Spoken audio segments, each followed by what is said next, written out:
As of the conclusion of Dragon Ball Super Episode 99, a lot of Dragon Ball fans have been thinking about Krillin losing to Frost and how he was defeated and how would that affect the Tournament of Power.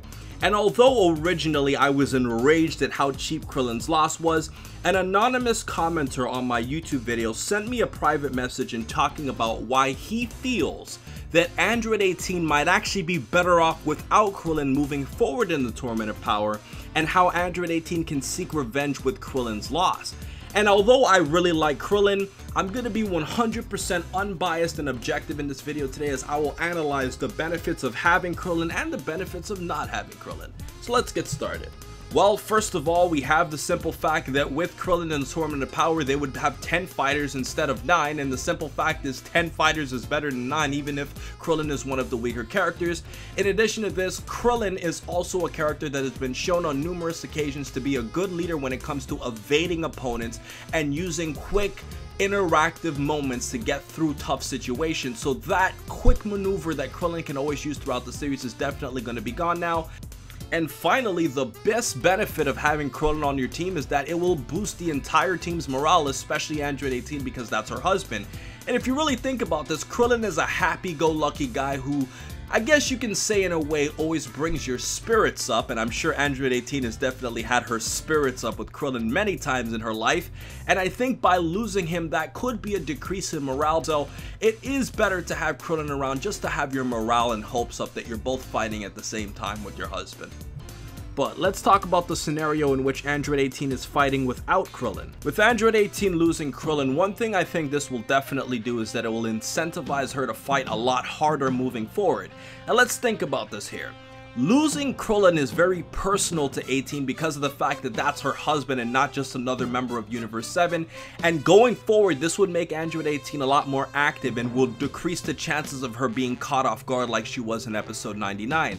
And I think what this would also do is that not just for Android 18, but for the entire Universe 7 team, because of the fact that they're now down Krillin, they are one fighter closer to having their entire universe erased, which will definitely motivate them to fight harder moving forward. So this could be a motivational ploy for Android 18. Now, moving on, let's talk about being free. Now, I understand that this sounds kind of weird, but Krillin is significantly weaker than Android 18, or at least we should believe Krillin's ridiculously weaker than 18, because Dragon Ball Super's power scaling has been up and down. And because Krillin's gone, now 18 really doesn't have to worry about Krillin as much as before, because of the fact that she doesn't have the burden of watching over a much weaker character in the Tournament of Power, and she could be a lot more focused on the objectives at hand, and her emotions might not get in the way. And if you really think about this, Bob the Bahamian suggested that Krillin and Android 18 have a very one-way relationship. One way in the sense where Krillin can get way more out of getting help from 18 than what 18 can get from Krillin, even though there was that one scene where Krillin actually saved her. And I think moving forward in the Tournament of Power, because Krillin's actually gone, that's less of a burden for 18 in a weird way. And last but not least, guys, the moment we've all been waiting for, Android 18 can now team up with Android 17. Now, episode 99 was suggesting this as 17 hinted it with their dialogue, and if we go back and look at Android 17 and 18 in the past, especially in the history of Trunks, one thing that has been very clear about those two individual characters, more so in the anime than anything else, is that they have excellent fighting chemistry. I mean, if you go back and you look at the way that both 17 and 18 fought against future Gohan and Trunks, this was an extreme example of them using techniques in such a perfect sync to defeat their opponents, as they were literally looking at each other and knowing exactly where they were supposed to attack and hit and defend at every single moment. And I think that will definitely help them in this Tournament of Power.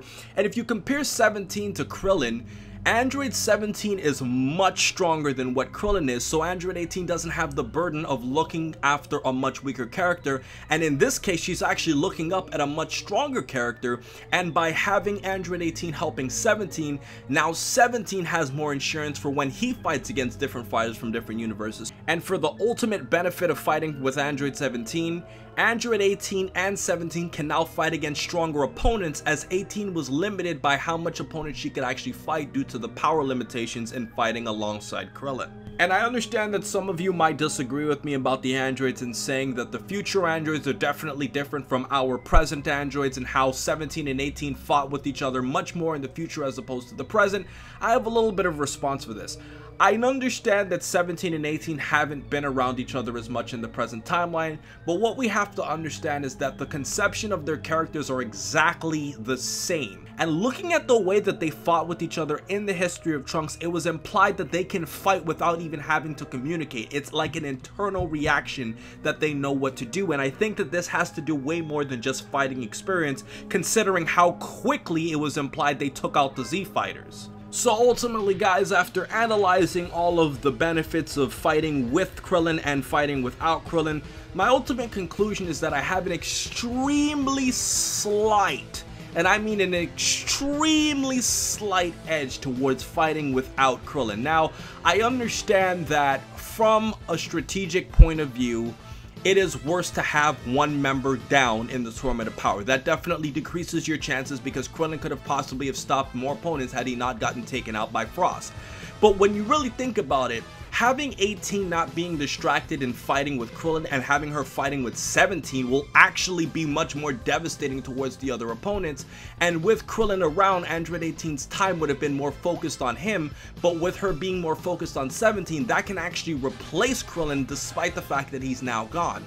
And I think that's the key reason as to why I would give a slight edge to fighting without Krillin actually being better for Universe 7. But the video doesn't end here, guys. As I always say, the comment section is an extension of what I have to talk about in the video, and let me know in the comment section below. So with everything else said, please remember to rate, comment, and subscribe. And remember, as I always say, to have a great day, guys.